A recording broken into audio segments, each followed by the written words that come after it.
What's up guys, welcome to this review of Toy Story 4, the fourth in the franchise obviously.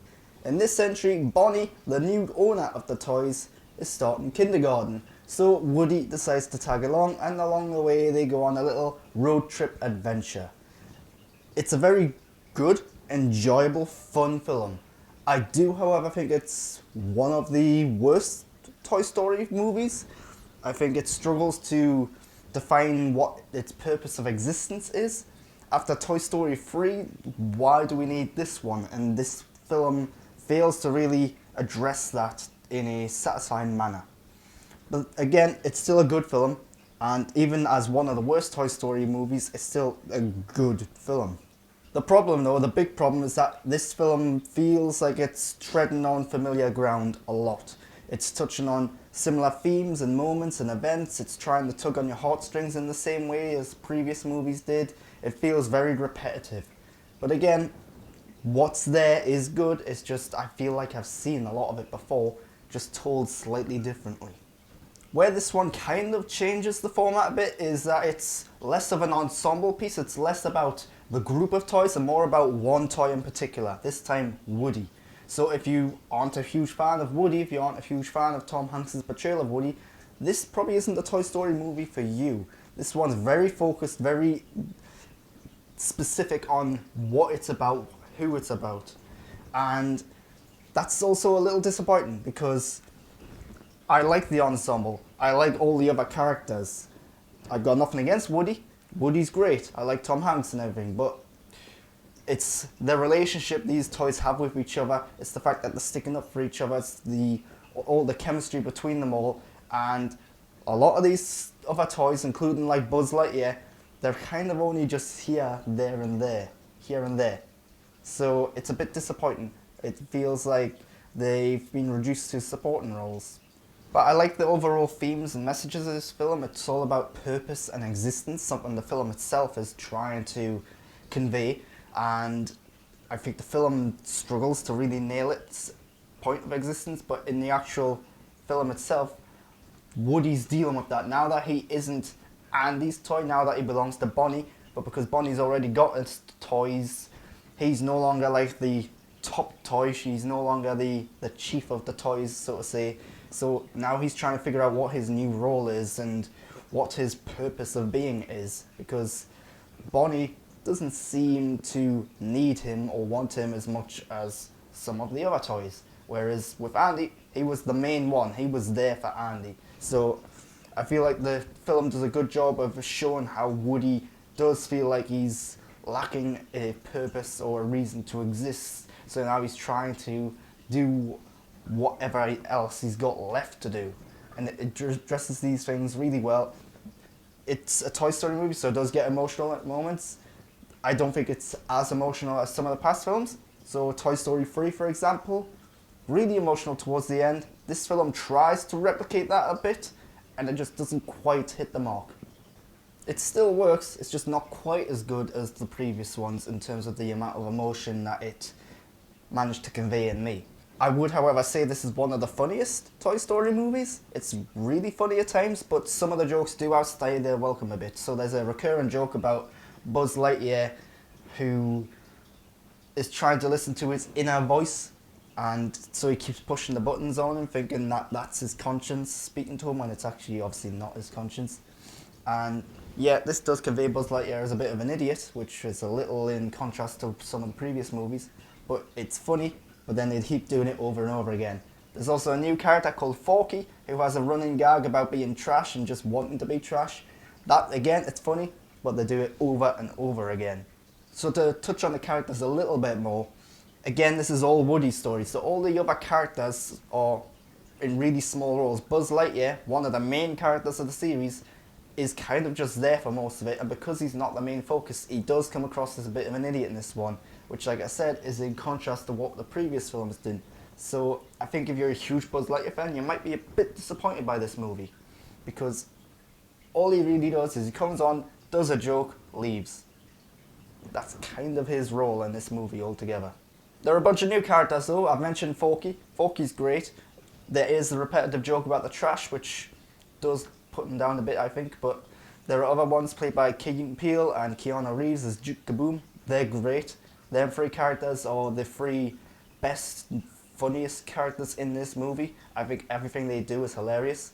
Key and Peele have a recurring joke about coming up with plans and it's just pouncing on people, and it's hilarious. There's one where they really draw it out and then payoff is just ridiculously funny.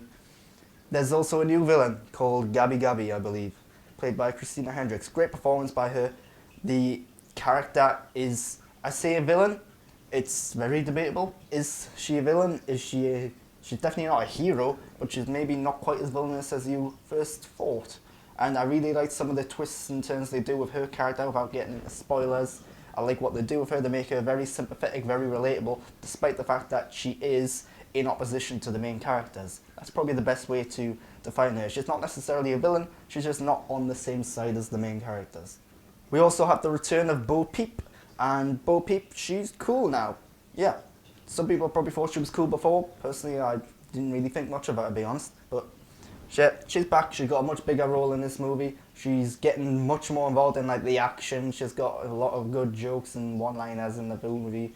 She's very much the kick-ass woman of this movie, and yeah, it's cool. It's great to see her back. Great to give her character some closure, because obviously she wasn't in the last movie.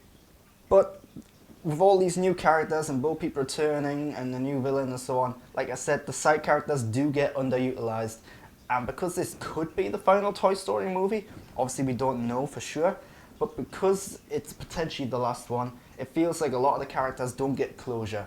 And because these are much beloved, well-liked and looked up to characters that children have grown up with, and it feels like this is not giving them the payoff they deserve.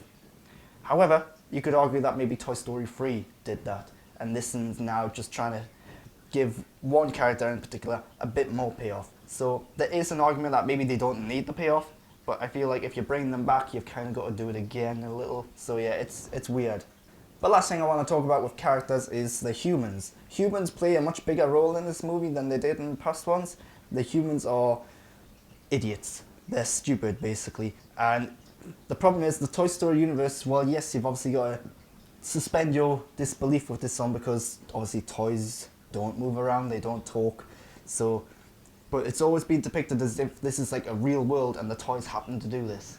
Here, though, because of how stupid some of the human characters are, because of how cartoonish the human characters are behaving and acting, it feels like they've lost the reality of what this world is a little bit. But yeah, the humans being stupid and idiots, it is funny though, so there's that, that's going for it. But yeah. But just to touch on a few things in the production area, the animation is brilliant. This is one of the best looking, best actual moving animated movies I've ever seen. It's absolutely gorgeous. One of the real things that impressed me here is that at times it looks almost photorealistic, and there are moments when the lighting is absolutely gorgeous. In the opening moments, for example, when there's tons of rain pouring down, they've got lights casting shadows and so on, it looks jaw-droppingly good, and it's damn impressive. And there are other moments throughout here. The use of lighting, the use of shadows really does add to the atmosphere, mood and tone of the movie. And yeah, I'm not an expert on animation, so I'm just going to shut up there, but it's a gorgeous film, and I'm really surprised by how good looking it is. Soundtrack though. Randy Newman's back to do the soundtrack. I feel like this time the soundtrack is a little exploitative. And that's not to say it's bad, it's a good soundtrack, but it knows what it's doing. It knows exactly what you're going to be feeling when you hear certain songs, when you hear certain tunes, and it's deliberately trying to touch on your emotions. So yeah, just be aware of that what's actually happening on screen might not be as emotional, and it might actually just be the music that's hyping that up a bit. But yeah, ultimately very colourful, very charming, very enjoyable, very fun, very good film. I just have to question why this film exists though, because Toy Story 3, a good, suitable finale for the franchise. This one feels like a bit of an unnecessary epilogue. But yeah, I do recommend it if you're a big fan of Toy Story. It's just not necessarily the best Toy Story, but it's not the worst one either.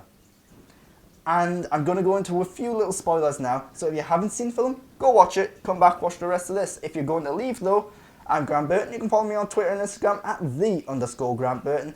And most importantly, subscribe to my channel before you go anywhere. Because the more subscribers I can get, the more content I can make.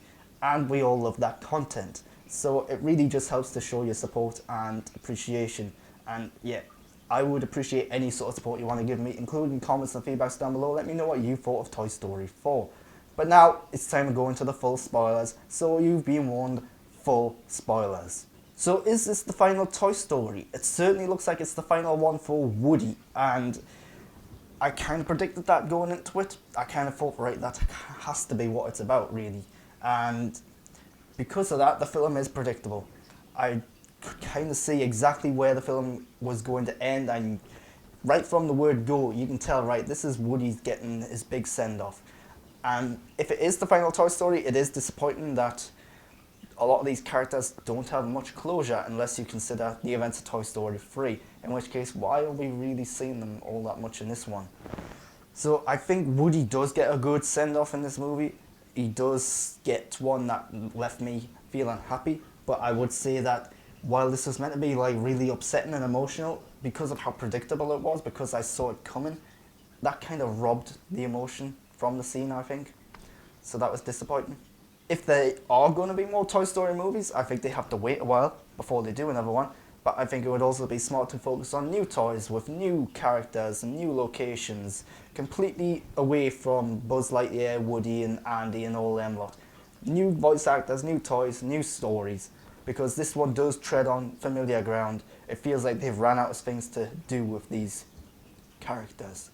So I just want to talk about one of my favourite scenes in this movie when finally Gabby gets what she wants. She gets Woody's voice box, and it turns out her motivations were genuine. She did just want a voice box. She just wants to be accepted. She wants to be loved because she's never had that. She was born defective, essentially.